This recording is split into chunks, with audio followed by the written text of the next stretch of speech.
there, and a pleasant welcome to the National News 5 for today here on Star Television Network on Channel 21. I am Hassan Kouma. For the headlines, NASIT to construct student hostels and affordable houses in Sierra Leone. Coming in as an intervention and the singular flagship project of government and the free quality education, which you started as a minister. Deputy Minister of Defense, Colonel Richard Murana Masakoy, applauds the huge support from the Chinese Medical Center in the health sector. It is government's commitment to further strengthen bilateral ties between the two countries. We celebrated 50 years of fruitful relationship with the People's Republic of China, a relationship that is built on respect, trust, unity of direction, development, and promotion. Sierra Leone Civil Rights Coalition expressed concern over what they described as unhealthy infights at local commercial bank that is challenging the corporate image of one of Sierra Leone's indigenous bank. Investigated several issues in the bank. Last week, we did a mini press conference to raise several issues about the deputy. And in sports, SLFA President Mostad Ibrahima confirmed Leon Stars will play 3 friendly matches in Turkey as part of their early preparations ahead of AFCON qualifiers 2022. All these stories plus more land up for you into this edition of the Star National News.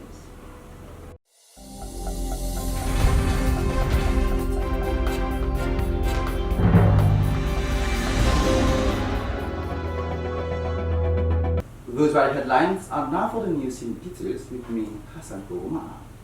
NASIT has signed an MOU with China Gansu International Corporation for Economic and Technical Cooperation for the construction of hostels in 7 universities and affordable houses across the country. This is aimed at solving perennial student accommodation problems and improving the housing sector. Hassan Sukamara was there. She now reports. As part of its social interventions to support government flagship program, the National Social Security and Insurance Trust, NASIT, under the distinguished leadership of the Director General, Mohamed Fouad Dabo, on Thursday, 10th March 2022, signed a Memorandum of Understanding between NASIT and China Gansu International Corporation for Economic and Technical Cooperation, an international Chinese company for the construction of additional modern students' hostels in 7 universities' campuses and 5,000 affordable housing across the country.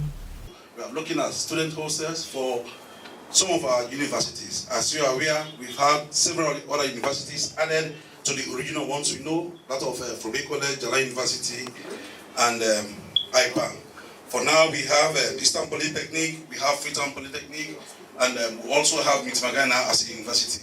So which means for these, some of these campuses, about 7 campuses we have identified, we are going to give them student hostels to accommodate not all of the students that may require this housing facility.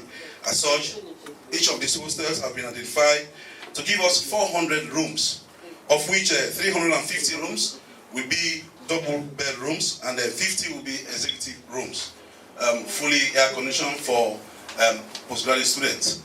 The 7 universities' campuses includes Frobe College, Jala University, College of Medicine and Allied Health Science, Milti Magai Technical University, Freetown Polytechnic, University of Makeni, and Eastern University. You know, this project, especially for the students' hostels and affording house, very important. We have visited, especially for the, the Sierra Leone University. Sometimes, actually we are getting some impression for this, because this is very important for the student hostels, because the traffic, the students will be on the way. It is convenient for the students. This is a reality. The trust sets to construct 400 rooms in each of the 7 campuses aforementioned, with befitting facilities to make lives possible and easier for students in campuses. The China Gansu International Economic and Technical Cooperation Company Limited, as well as the China Hualong International Construction Corporation. We want to welcome you to Sierra Leone, even if you have been here before, but for expressing intention to work with one of our most formidable institutions in the country. I have had time to go through the MOU last night, so I have some few issues there, but it's an MOU. Like you said, the most important aspect has to do with the actual agreement and how you move forward. But I am happy that we are taking this particular step, and I want to assure the chairman and the members of the board of trustees, including the management of NASIT, that this is a welcome development.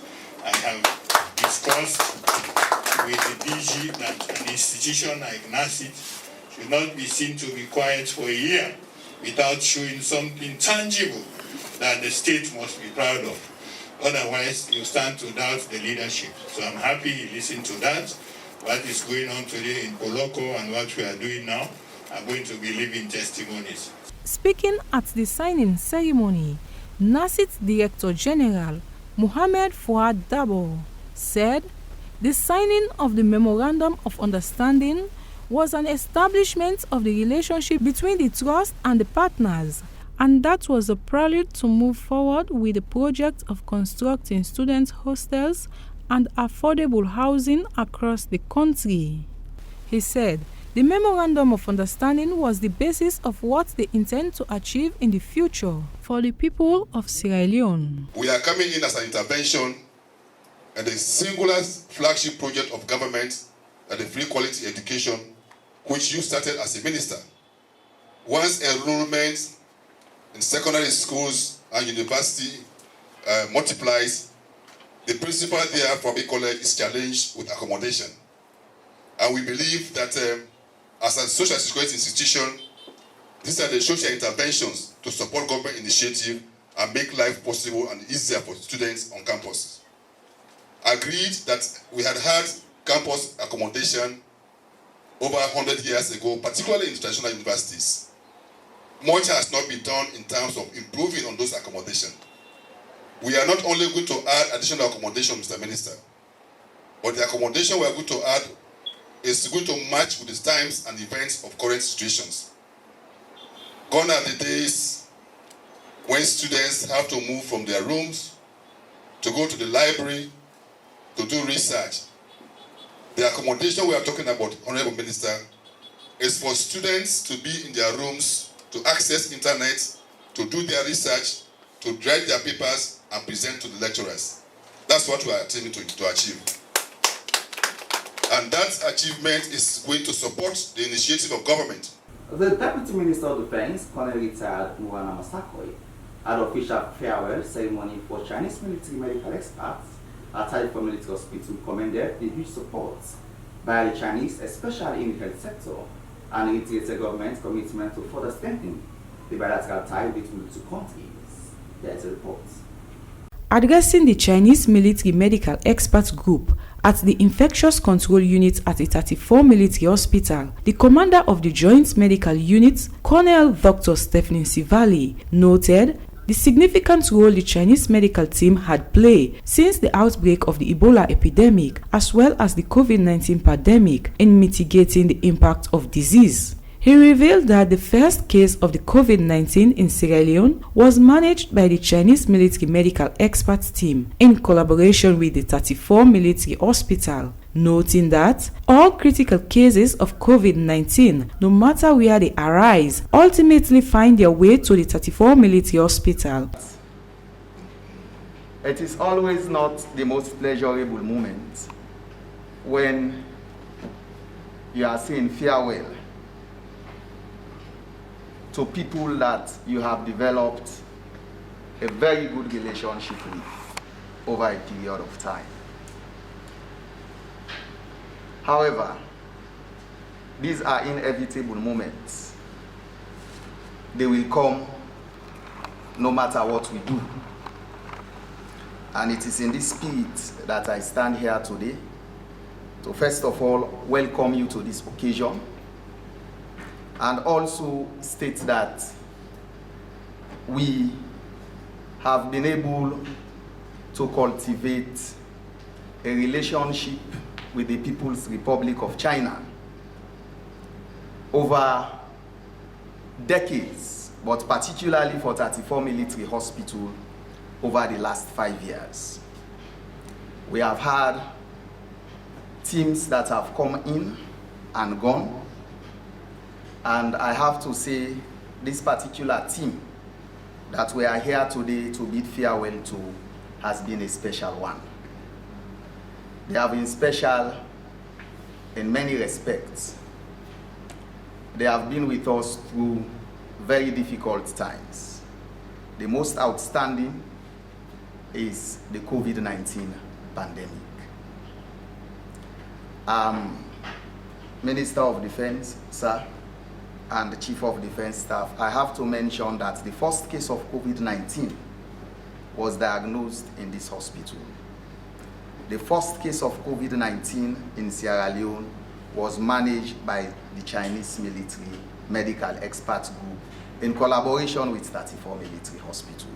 On his keynote address, the Chinese ambassador to Sierra Leone stated that public health is an important area of friendly cooperation between the two countries, while commending the country's health sector and the leadership of the 34 Military Hospital in mitigating the impact of COVID-19 outbreak, as well as addressing infectious disease outbreaks. He recounted some of the interventions the Chinese government had made to the government of Sierra Leone in the area of donating medical consignments in the fight against both the Ebola virus disease and the outbreak of the COVID-19 pandemic. The 5th Chinese Military Medical Expert Group was dispatched to Sierra Leone in November 2020 for enhancing military medical cooperation between our two sides. The cooperation dates back to 2015, when the Chinese side came to help Sierra Leone in fighting against Ebola. Over the past 1 year and more, the 12 members of the Chinese Military Medical Expert Group have been working side by side with their Sierra Leonean counterparts at the Tropical Infectious Disease Prevention and Control Center at the 34 Military Hospital. They have exerted immense efforts in helping the Sierra Leonean side detect, prevent, and control COVID-19 and other tropical epidemics. The Deputy Minister of Defense, retired Colonel Morana Massaquoi, on behalf of the government of Sierra Leone, thanked the Chinese government for what he described as a wonderful gesture over the years, noting the very worthy relationship that kept the two countries going. This was what he had to say. Tour of duty that started in November 2020. The importance of the contribution of the Chinese people to Sierra Leone in general, and particularly to the Ministry of Defense, is appreciated by the caliber of people in this hall bidding farewell to the Chinese Medical Expert Group this afternoon. As a country, we recently celebrated 50 years of fruitful relationship with the People's Republic of China, a relationship that is built on respect, trust, unity of direction, development, and promotion of a common interest. Since its initiation in 1971, the relationship between China and Sierra Leone has grown from strength to strength. In recent history, when Sierra Leone was hit by the Ebola epidemic in 2014 to 2015, the Chinese were the first to bring in medical supplies to support the efforts against Ebola. China has sent over 500 Chinese medical and health experts to Sierra Leone to provide help in the medical sector of the country since 1973, noting the mutual benefits both countries had gained over the years, with 34 military hospitals becoming renowned in the control of infectious disease outbreak. For Star TV News in Freetown, compiled by Abdurrahman Kamara, read in the studio by Hassanatu Kamara. The Sierra Leone Civil Rights Coalition, a leading civil society organization, has in a news conference held on Wednesday, March 16th, expressed concern over what they describe as the unhealthy infight at Hotel Commercial Bank that is challenging the corporate image of one of Sierra Leone's regional bank, with investigations conducted so far points at specific individuals that seems to be undermining the leadership of the bank. Adonis Francis reports. According to the National Coordinator of Sierra Leone Civil Rights Coalition, Alfonso Mali, they have been experiencing some infighting within the Hotel Commercial Bank. And as a reputable civil society organization, they have done their investigations on the said matter against the managing director of the bank, Dr. Ekundayo Walton Gilpin, noting that they have engaged several sectors within the bank and out of the bank concerning the said allegation of sexual harassment by the managing director of the bank. We have investigated several issues in the bank. Last week, we did a mini press conference to raise several issues about the deputy. We also looked into the issue with regards the head of legal affairs of the bank, which is the company secretary, with regards an allegation of sexual harassment. Today, we are going to continue to unearth issues of the bank, and we'll be looking at the Business Development Directorate today, to be specific.